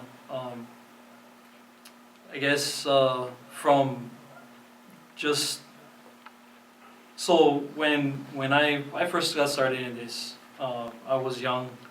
Was still going to high school, and my auntie Liliu Ross and her mom Auntie Peggy Ha'o Ross kind of took us under her wing. I met them through paddling, hang out with her son. I got really close with the family. Been through it with them, getting pulled over and seeing my auntie fight with the police, go through and have to go to court, stand up for their sovereign rights in court, and really fight the fight for a long time. At one point, Auntie Peggy was telling us that we need to go to law school and we need to continue the fight. And I graduated from high school and moved to Hilo. Met my family, started my own family, started working, getting into that life, and the kingdom, sovereignty, all that movement, struggle kind of took a back burner. My wife actually got more involved with it through Facebook and through meeting people, going to meetings and stuff like that. DOI happened and it came up again. It started again. And for me, it was a scary thing. My family is political. They have political ties. So I've been dealing with somebody who's a white knight, supposed to be a white knight, and come to find out not so white anymore. Come to find out things that have been done are more on the hewa side, and going through meetings, banging my head against the door and stuff like that, talking to my wife, learning more, educating myself, slowly coming out of that, following DOI. April of last year, 31 of our own people got arrested on the Mauna for standing up for what they believe in, and that for me was a turning point. I couldn't abide by that. I couldn't understand why that happened. I couldn't understand why our people were getting arrested for something that they believed in. And so I started to study more. I didn't understand why we're not even in control of our own destiny. Nobody asked us whether or not we want a $1 billion project up on our Mauna. Nobody talked to us. Nobody consulted the people. So through that, started to go to more meetings, educate myself. I'm the kind of person that I can't just take somebody's word for it. I have to go search myself for the truth. So I hear all of this stuff. I went to meetings. I listened to Dr. Sai, and I decided to go do my own research, do my own reading, and found out that what they're saying is true. Obviously, they wouldn't be a doctor if not. But for me, that's just me. I'm hard-headed like that. I gotta know for myself that it's true and it's possible, and it is.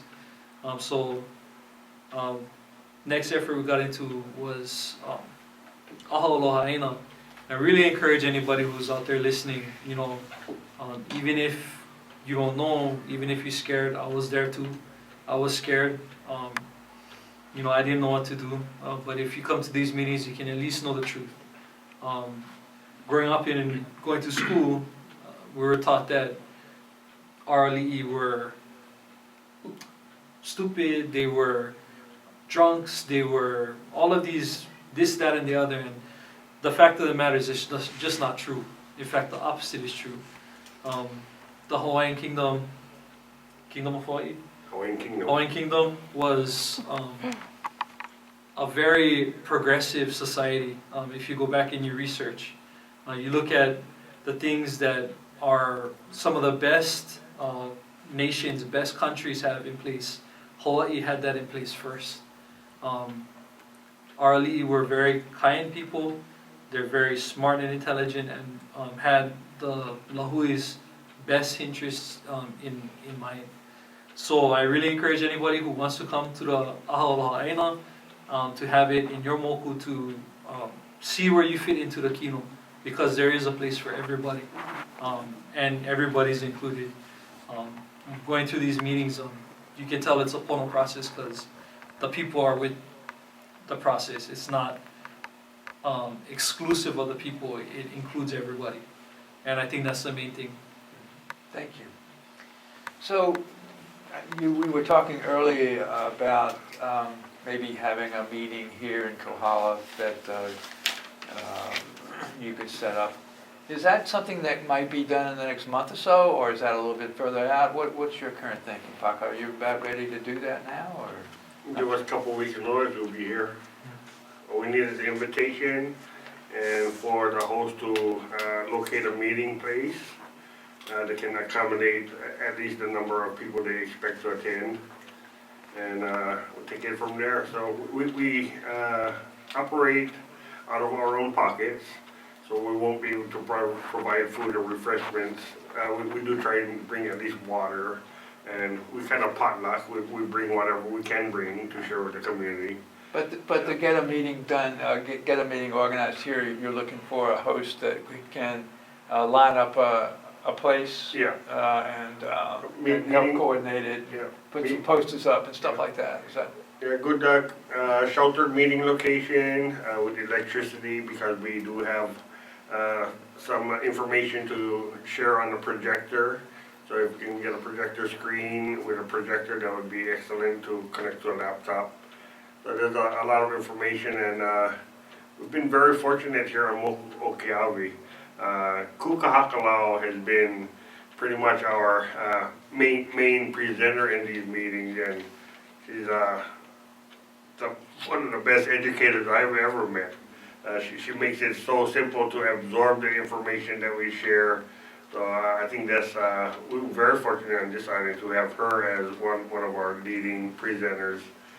And yeah, so we gather, share our introductory information, and then we break up into these Kino parts, and people can determine where they want to go. Some people, fishermen, they can go with the Lahui Mai group, and also some people are fishermen, but they also politically inclined. So it could be a couple of things. Yeah, they might want to go to another group. Yeah. And there's no prohibition against jumping groups. You can stay with one group for 10 minutes if you want, and then jump to another group. You can go to all of the groups if you want. It's your meeting. How many people are involved on this island, do you think, roughly? I think on this island we probably have about 24 volunteers spread around. The majority concentration, I believe, is in Waimea right now. Okay. Yeah, so, but anyway, I just wanted to introduce myself again. Yeah, my name please is do. Paka, I'm Aha Aloha Aina. Okay, wow. That's why I didn't call on you. I knew you would make it sure. Yeah, I have to say mahalo to all of the independence groups of the past and present, because they brought awareness to the people. So they may have different paths towards getting back to where we should be, but we all want to get back to where we should be. So that's one commonality that we all have. Everybody has a different path. And you know, some people say, oh, you Hawaiians, you cannot get together. You can never unify. And a good friend of mine, Tani Insiang from Oahu, he shared an example of how together the United States is. How together you think the Democrats and the Republicans are? They talk about divided. So we all have many commonalities, much more than differences. So I'm trying to organize a meeting in Hilo on August 27th and 28th. On the 27th, we couldn't get the facility, so we're going to have tents and tables and such near the Kamehameha statue next to Wailoa River. And then on the 28th, we're going to have the large pavilion in Wailoa Park, pavilion number 2. And the focus of that gathering is going to be commonalities. What do we have in common? I think even all these different groups, if they look at the big picture, we all have the same thing in common. We want to get to where we need to be again.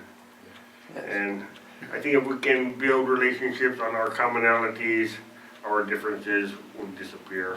Yeah. So some people interpret things differently, but I think in the end we need to go with what the majority supports and not what any individual group is trying to push. Right. So, you know, there's some people that they like that power and control, you know, being the king or whatever, that's a lot of power, you know. But it's the people's nation, so the people got to decide what they want. Sure. And I appreciate Keli'i for mentioning my name, but it's not Paka's name. It's Aha Aloha Aina. Yeah. So I'm just one of many kako'o on all of the islands. And I think if we continue moving forward with the people's process, we're going to get where we need to be. Well, one of the words that I want to use in your case is peaceful, nonviolent. Yeah. That's really quite a part of your mission. Yeah. So a good friend of mine, Henry Nihio, everybody knew him as Soli, was a strong advocate for independence from way back in the 60s and stuff. People used to call him radical and all kinds of stuff. But he was just far ahead of everybody else in what he was doing. So he followed a lot of the people like Gandhi. He had a huge library of all these peaceful civil disobedience advocates. And that's what he promoted. And I'm glad to see the young people today coming up with this term kapu aloha. That is exactly what peaceful civil disobedience is, kapu aloha. And we need to remain in kapu aloha because there's no way to fight aloha. Kapu aloha. Kapu aloha. Kapu That aloha. kapu aloha means to remain in aloha, do not get violent. respect everyone, even if they disagree with you, try to respect their opinions. So I see us moving in the right direction, and younger people are getting involved now before you. Oh, I was going to ask that question. Are you attracting youngsters who hear about this and want to know more? A lot of these UH students The UH were Kia'i on the Mauna. Yeah.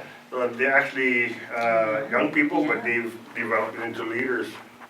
So even in the Aha Aloha Aina activities, a lot of the young people are stepping forward as leaders and leading the discussions in a lot of these activities. This is a question for around the table to consider. Do you think there's any potential that this movement, in whatever form, would generate more and more friction in Hawaii among Hawaiians and others, or is this something that people other than just Hawaiians can get involved in and see how they understand the history and what ought to be done? How do you think about I that? encourage you to come and participate in one of our meetings. You see it, cross-section of the community. There's no Hawaiian or whatever. We have sometimes almost as much holidays as Hawaiians in there.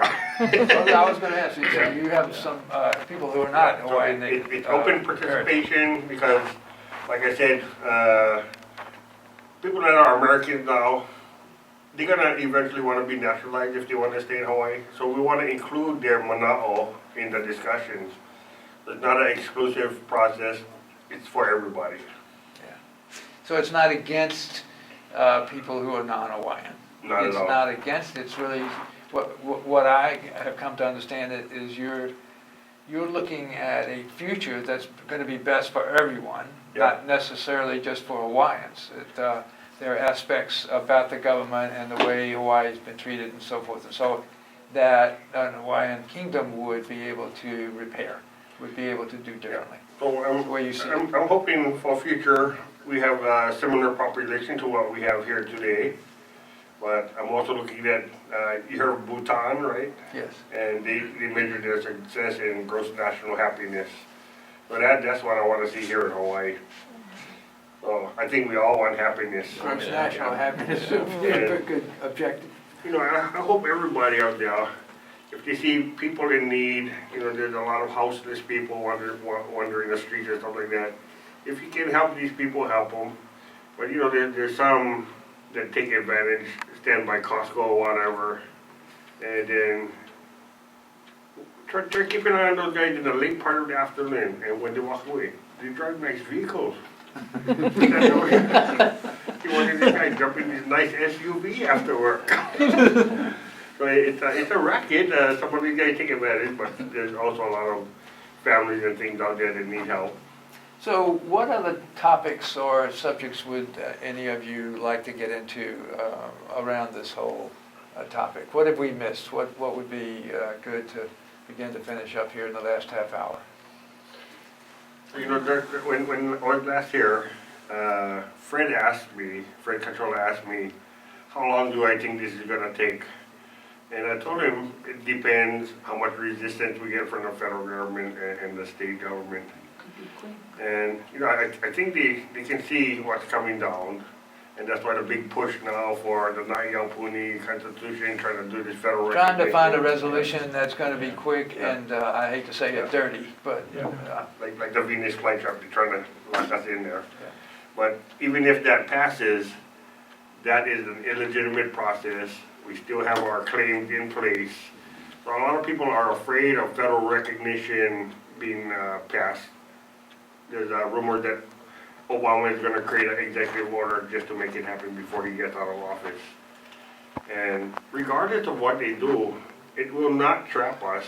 We still have our rights as a sovereign nation. You have international rights. So they recognize in their own U.S. Public Law 103-150 in 1993, we never relinquished our claim to our national sovereignty or our national lands.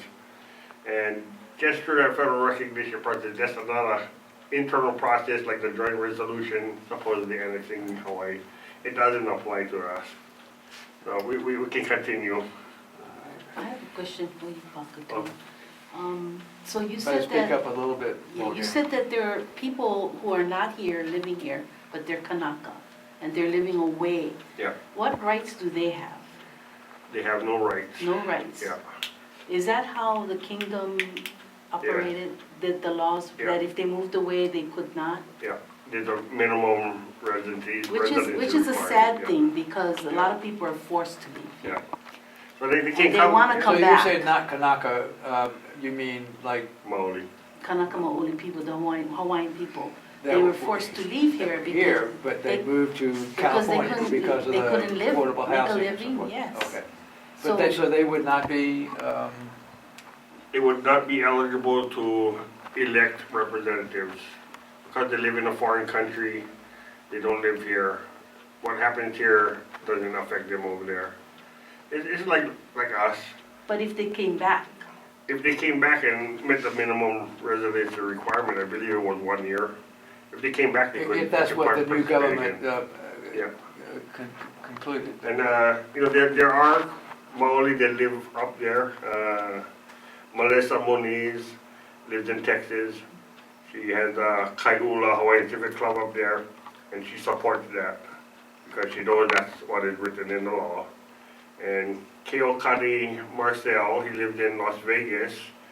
He also supports it, and he's leading the rebirth of the Hawaiian Patriotic League. So we are becoming participants in the Hawaiian Patriotic League, so we're trying to create chapters similar to the Hawaiian Civic Club. Hawaiian Civic Club Association has been contaminated by Americans. I had some requests from Lynette Cruz to create a chapter of Kale Maili Ali'i here, and I told her, I'm sorry I cannot because of the contamination of the leadership with brainwashed Americans leading the charge. And she understood that and suggested perhaps we should create something else. And like Keanu said, let's look back to what we had. So we're going back to what we had. And the Hawaiian Patriotic League is responsible for the Ku'e petition, which I'm involved with, so it's a perfect marriage for me. So Good. continuing the work of the people that gathered 21,269 names of our kupuna to oppose annexation, and they were successful. They beat annexation. That's why they had to use the third resolution. So we'll take a break now, but when we come back, we'll talk a little bit more about that part that occurred. That would be, I think, helpful to understand. This is Bob Martin with Kohala Conversations, and we'll be right back. what about the royal order of Kamehameha? What is, are they non-corrupted? They took a position opposing Nayapuni. Okay. Yeah. So all chapters except for one, I think it was multi-chapter, they never get a chance to sign on. So all the chapters oppose it. Yeah, I'd love to hear what you think may happen in, say, the next 6 to 8 months, maybe a year with this whole thing that, you know, the Constitution and trying to ratify that and all. Is that going to move forward, or is that kind of dead in I the think water? they're gonna move it forward, and they're hoping for an executive order from Obama. Oh, man. That's all. How could he wait a minute, I possibly think it's do in July, is it? I think Oha, a lot of representatives that were involved in the Nayapuni and the congressional members, everybody is going up there with the whole Kulia is gonna be up there. Right. And there's rumors of a grand gathering for some kind of grand announcement. So Just next it's week. either gonna be for, Next week already. yeah, next Yeah. week already. It's already Oh, yeah, the coming up. 19th or something? 18, 19, 18. 20. So it's like all next week is like some build up to some. Hawaiian. Yeah, so Hawaiian week. there's DC. two lines of thoughts. Either this grand announcement is gonna be for the expansion of the Northwestern Hawaiian Islands protected area, which is gonna be expanded out to the 200-mile exclusive So it economic could be zone. that, not, If it does happen, and the other train of thought is an executive order by Obama to recognize federal recognition of Native Hawaiians. And really, there are no Native Hawaiians. well, even if he did, if he did that, it doesn't, what does that do? That Yeah. doesn't change anything, it's That doesn't do anything. help him politically or something, it's not. We're gonna have a nation of 88 native Hawaiians. Yeah, right.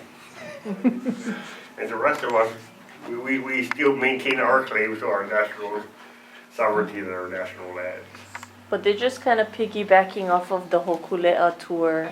Yeah, The Malama popularity of Yeah, that, yeah. they're boosting it for, you know, this, that we're all together and this is what Hawaii wants is federal recognition, which is Yeah, not because true. there's a lot of people out there that's uneducated still, and they have no idea what's going on, but if they hear, you're gonna get this, you're gonna get that, and they, okay, we'll side with you. They take advantage of fear. Yeah. So there's actually some folks, come on up in DC, Yeah.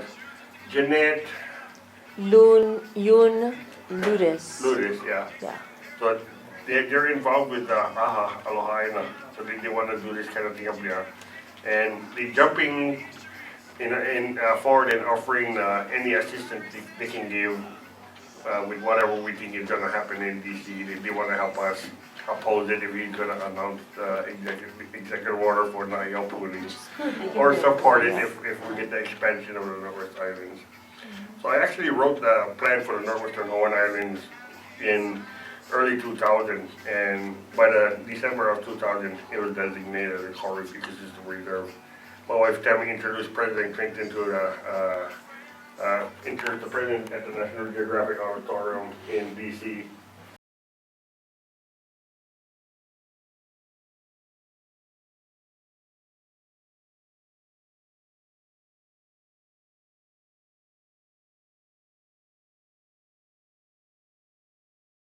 Announcement there, I think it was December 4th, was it? 2000. And then for whatever his reason, Bush decided to overlay a monument over the area. So that the people had no input at all. It was just shoved down your throat like it or not. But I like it. It adds another layer of protection. And I also support this expansion. You know, the longliners, they surround the island many times with these long lines. Hard for the ahi to get through. And if you leave that area open, at least some ahi can get through to our local fishermen. But the guys, they having a hard time now. Sometimes there was a good run come through, but nothing like 20, 30 years ago. So when the longliners came, everything started collapsing. And the reason I wrote that plan in 2000 was because they was raping the lobsters up here. They crashed the fishery twice, and rather than shutting them down, they reduced the mesh of the lobster trap to 1 inch by 2 inches, about that big, and they allowed themselves to keep everything to enter the trap. Buried females, baby lobsters. Nowhere else was that they were allowed taking the buried females. And that was causing the starvation of the Hawaiian monk seal. And to submit a Freedom of Information Act request to get the bycatch, the stuff that is not lobster that goes into their traps. It had 197 species, and most of them were components of the monk. So that's why the monk seal was starting to abandon the pups younger, and the males was getting aggressive. You know us males, when we know more food, we get aggressive. So what topics, any topics left that we haven't explored that you want to get into? I mean, I don't know. Yeah, maybe Kainoa and the Nako. I talked a little bit about Yeah. the knuckle if you guys like. There's a different, It's one of the body parts. one of the Yeah, body one of the parts. body- It's a body part that I've been, I kind of took the lead Yeah, on. so Kainoa is the lead on the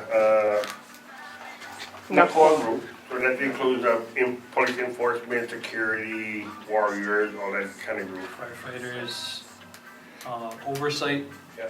Law Um, enforcement. protecting the political interests. So it's a wide, it's a real gamut of, okay. that people think Nakoa, it's only warriors. And it's really a broad, same thing like, Yeah, so we can elaborate maybe on the different. All right, we're going back on the air. This is Bob Martin with Kohala Conversations tonight, talking about the Hawaiian sovereignty movement with some really nice folks here. We're about 20 minutes away here from our end time, so I want to make sure that we've covered everything that's important to you listeners, and we haven't had a phone call yet, but I'd love to hear somebody call in and ask a question or two. 884-KNKR, 884-5657.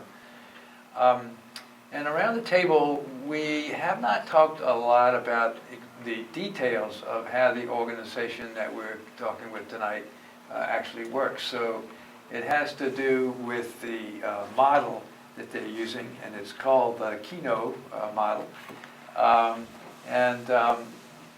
Maybe some of you would like to share how that model is working for you in terms of your engagement with this whole movement. Maybe you could do that.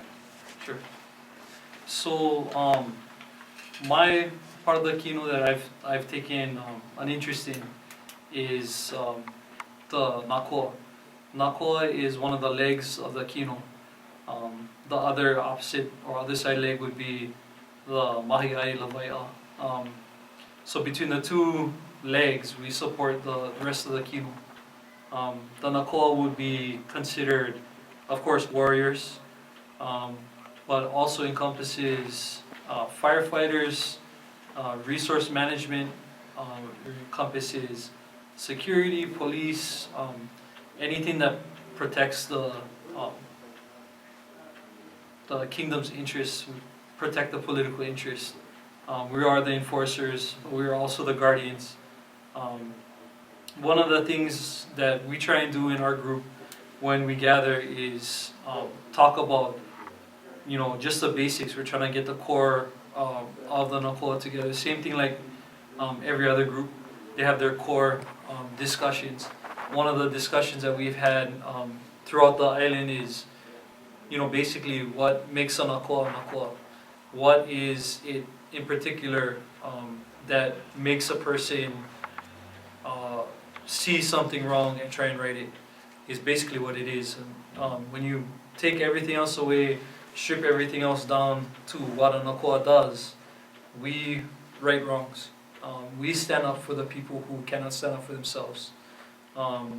We help those people up. When one of the important things that came out from one of our initial meetings in Waimea, we were talking to Auntie Maxine, how she, when in her early stages of her,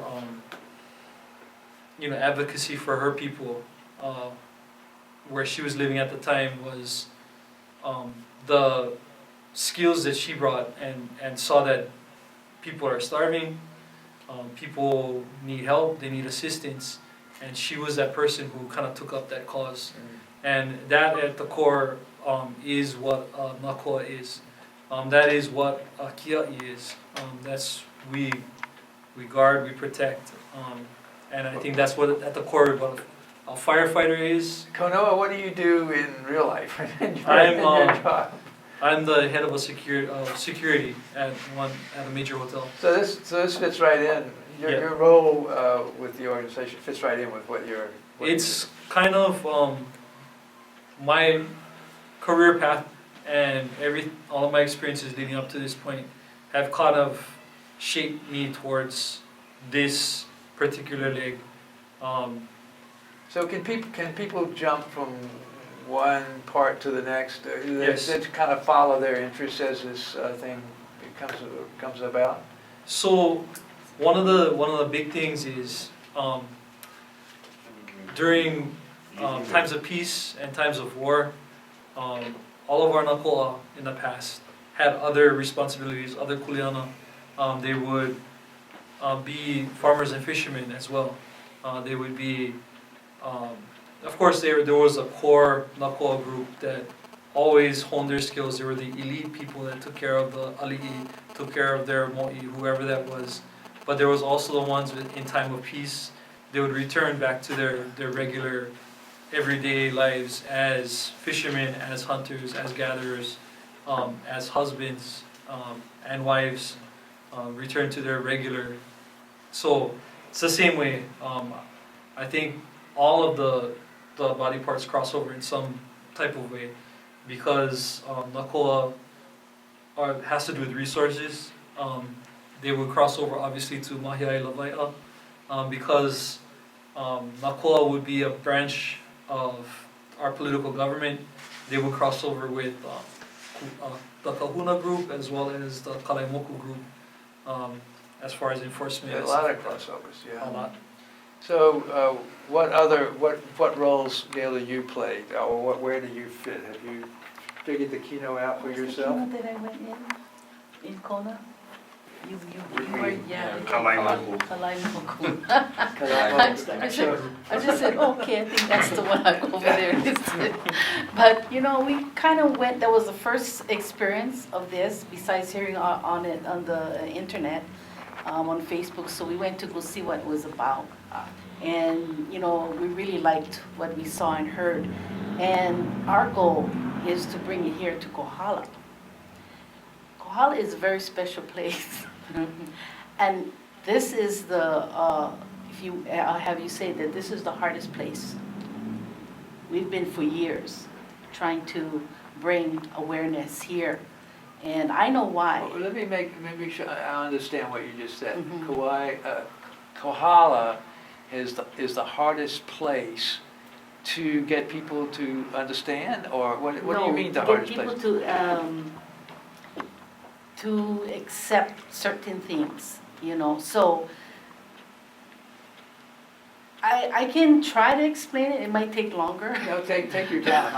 I'm curious about it. But what I am going to say is I'm going to host and the lead of the Aha here in Kohala, and Oh, I you have are? my reasons. All right, that's an announcement.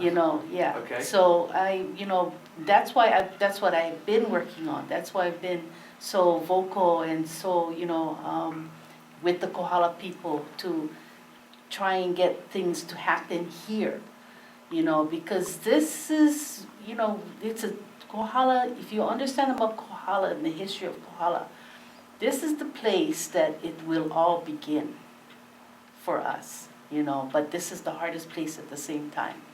They're very strong in the connection and on the spiritual part of it, and they're so very protective, okay? So they, in that sentence, they are people who live here, who have, let's say, oral histories in their families about Kamehameha and understand all the Kamehameha history and feel that strength from living in Kohala, and that makes them very hard to see anything other than what they believe in. Is that what you're saying? Well, it's like I said, remember when I said I first started out, everybody thought it was crazy, Yes. okay? They have their connections, they know who they are, they have what they know they're supposed to do, they know how they feel about the Aina and the ocean and everything. But when it comes to this part of it, there's a big confusion for them. But yet, when you talk to them, they listen, they go, yeah, but when you tell them come, they don't come.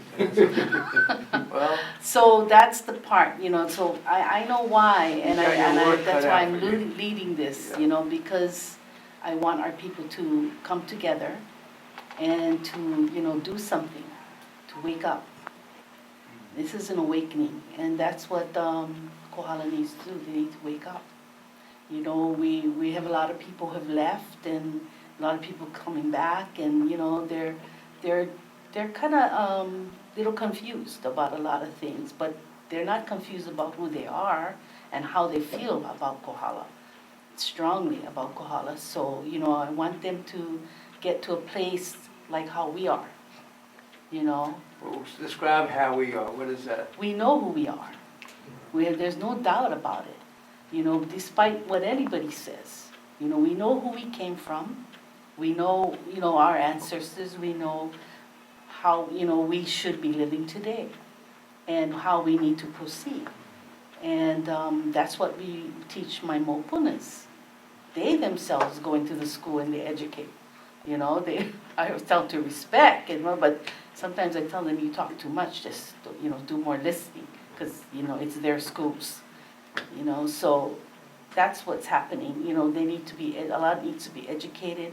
And I think once they do and they know who they are, which is happening, you see the change. And I think we'll see things change, because right now there's a lot of despair among young people and suicides.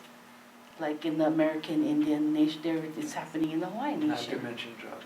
And it's the Hawaiian people, you know, so why?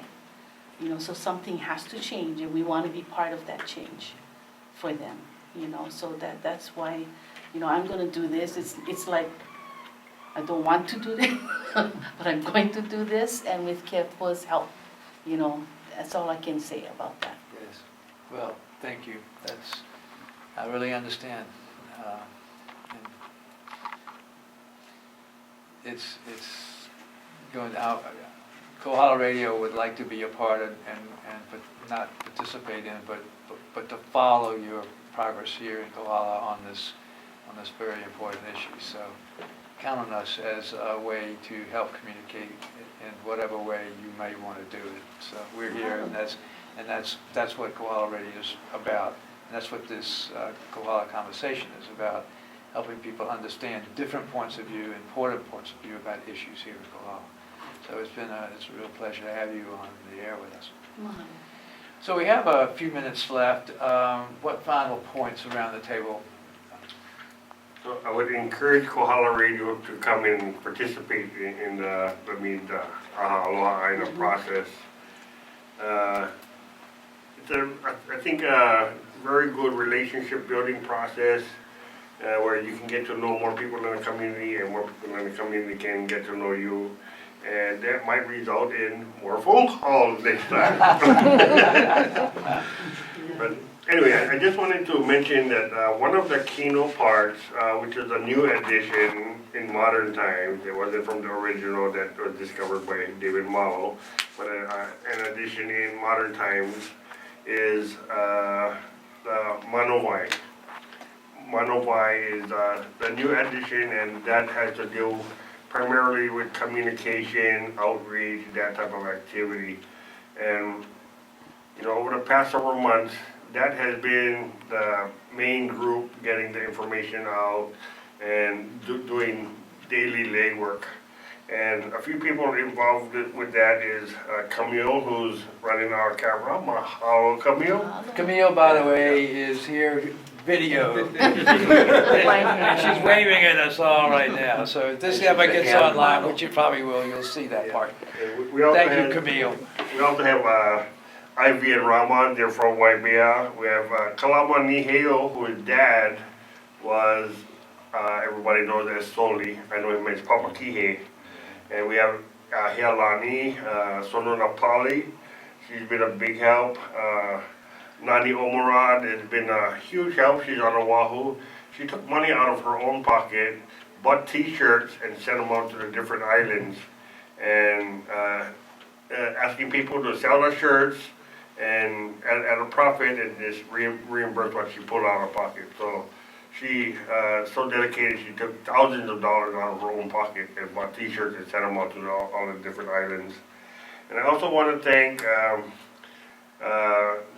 these ladies I know as the lovely Ku'e Wahinis.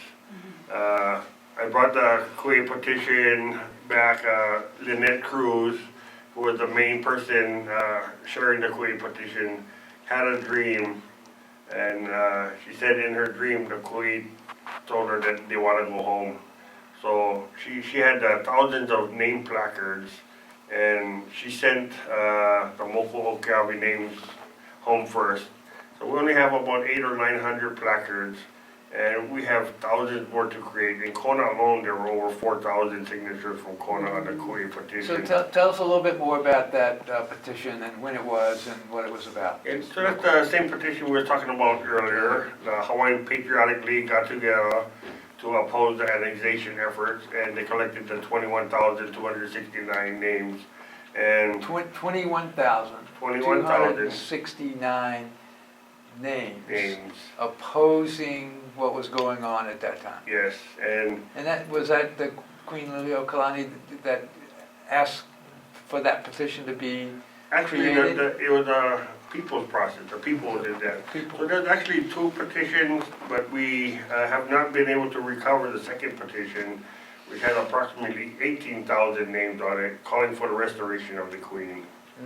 And the 2 petitions were taken to Washington, D.C., and the Queen didn't want to confuse the two petitions or misrepresent, so she only presented to Congress the Ku'e petition, the anti-annexation petition. The other petition was never submitted, so we're not sure what happened to that petition. But hopefully one day we'll recover it. And I want to thank Noi for, what is Noi's last name? Silva. Noi covered the Ku'e petition up in the archives. I believe it was in DC or was, Washington DC archives. In the 90s. And that must have been like finding a ton of gold or something for a researcher when she found that. But she found it. Well, I'd like to thank the lovely Ku'e Wahinis, Ipo Kumai, Linda Safri, Ko'oi, and my wife Tabby has been assisting as well as Ty. So I appreciate all their help.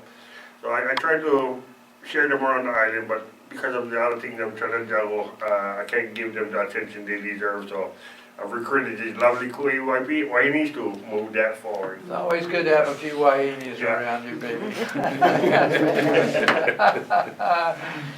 All right, well, I think we're coming to an end here. It's not quite 8 o'clock, but we've exhausted ourselves tonight. Everybody's looking a little sleepy-eyed. I really appreciate all of you coming to talk with us tonight and help share with what you're doing with the community. It's really special for us to do that. So again, this is Bob Martin. It's Kohala Conversations, and we'll probably play a little bit of music here until the top of the hour when we'll be signing off. But thank you very much for listening. You know, you'll see me around town if you have questions you didn't want to call in on. Ask, and we'll get answers for you for sure. And I thank you for listening. Aloha. Aloha. Nice. Good job. Mahalo. Good job, And we'll be Auntie coming and used on Uncle. photo You guys PSAs are just once we get that. professional. Okay, sure. date and We'll the be always here take to the good use parts. it. She beat you to the punch. Communications. You're Yeah, as far as PSAs, just send, a PSA email to news. So you which know comes what to part me. is Mauna Kea? And because I'm Right do a lot of there. PSAs. Right there? So as long as, That's as long as it's nonprofit, there's no, We don't even Well, we could have a think we crossed. nonprofit. I understand. So that you we came can with, say almost Fred. anything as long as it's nonprofit. Thanks again. Yeah, I'm gonna expect Fred to come back to me in the next week or so and say, all right, I gotta have equal time on this thing. Oh, And I gotta give it, so no worries. But actually, I think Fred wants the same thing we do. Sure you do, Yeah. he does. Everybody, it's interesting, everybody wants the same thing, but everybody's like busy talking, Yeah. different points of view, so whatever. And a lot of the older folks, they kind of worry they won't see anything in their lifetime, and I can't blame them. So many generations have passed away without seeing anything. Well, if you think about all the things that have to come into being, put it in place to allow this to even breathe, it's really the challenge. So, patience. It's going to take time to restore the government, and then more time to actually get the process for the occupation going. My experience in doing these kinds of things, not that it's a great experience, but I would bet that once you get the house, once you have that entity, you will pick up speed. Yeah. That you created the ball that starts rolling, in other words. And that would be exciting to see that come around. Well, what do you have to do? You have to you got to know who's eligible to vote first, right? So you got to go through that process. That's not So everybody needs to provide their genealogy, and then we have to go back in the records of the citizens to make sure that genealogy matches with one of the citizens of the kingdom. So you got a lot of work to do Yeah. just to get the rolls. It's going to be a huge task for the genealogy review committee. So that's going to be, What about DNA? Go fast. if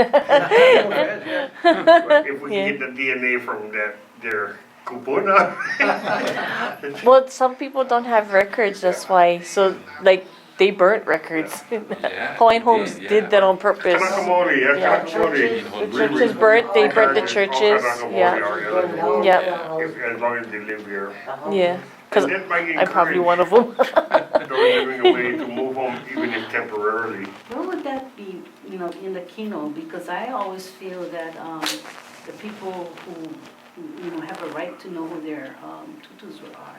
And because of the records have been tampered and hidden and, is The it part of the Kino genealogy. that can help the people? That would be Kahuna, I Yeah, think. the spiritual side. Yeah. No, specialists. Because Yeah. specialists, Yeah. they would be the genealogists. Yeah. Yeah. They do the That's education, needed. everything, That's yeah. needed. Yeah, education, there's like education in the Record Kahuna, record keepers, historians, they're all like, there's all specialist kind of things. Yeah. So, I also want to say that Keanu Sai is in the international arena already. So and every time something happens, there's the big push that brings us even farther ahead, like with the Mauna. I think that really. That was a big big, awakening. Yeah, so he's in there, and I'm hoping and praying that if that, because he supposedly was accepted, to bring forth the crimes. So if that happens, and that is made aware of and comes in our favor, which that should be an even bigger push for make it right for us here. America would have to.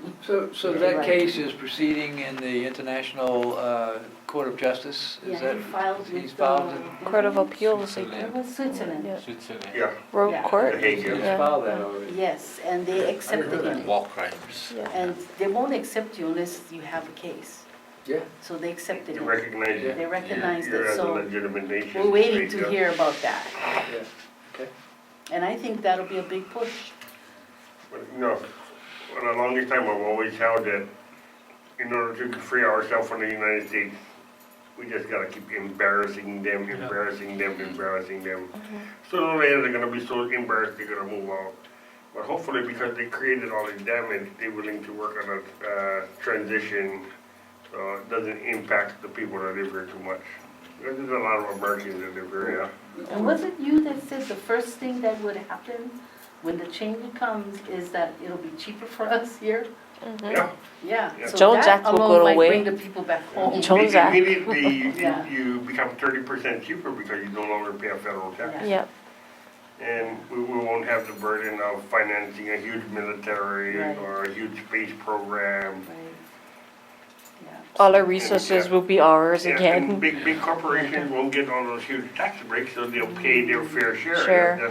And that's to gonna the be a big kingdom, relief, yeah. not to the Yeah. US. We won't Yeah. be stuck with the Jones Act. No Which Jones from Act. the east gotta pass us, go to the United States first, and then come back. There's a lot of extra shipping we gotta pay Right. just because of that. Right. It's ridiculous. It's the ridiculous. security And then they our put us free in. trade, we'll be free to trade directly, Yeah. not through America. So, Well, thank you very much. All right, well, thank crazy. you. Thank you. One of the first steps is reestablishing our treaty relationships with all these nations. Mm-hmm. And Keanu is the guy to do it, I think. Yeah. I'm sorry? Yeah, nice. Pete was the I don't- I give it intelligent. I give it He's the engineer. Oh, I'll always remember my place. oh, thank you. So we gotta figure out Thank you what to so do much, with them. Auntie. Saturday. All right. Wait, 5,000 is a bunch of- I go to Oahu. Okay, then you're not coming. Oh, I Gotta wish. go to Kain. I Go to go. one part so everybody gets here. This is here. Well, thank you. Oh, right on. I'm just getting the closing kisses at Honey. We'll communicate on the time. Yes. Yeah, Okay. good ending. Good Happy ending. Happy ending. ending. Yay, happy ending.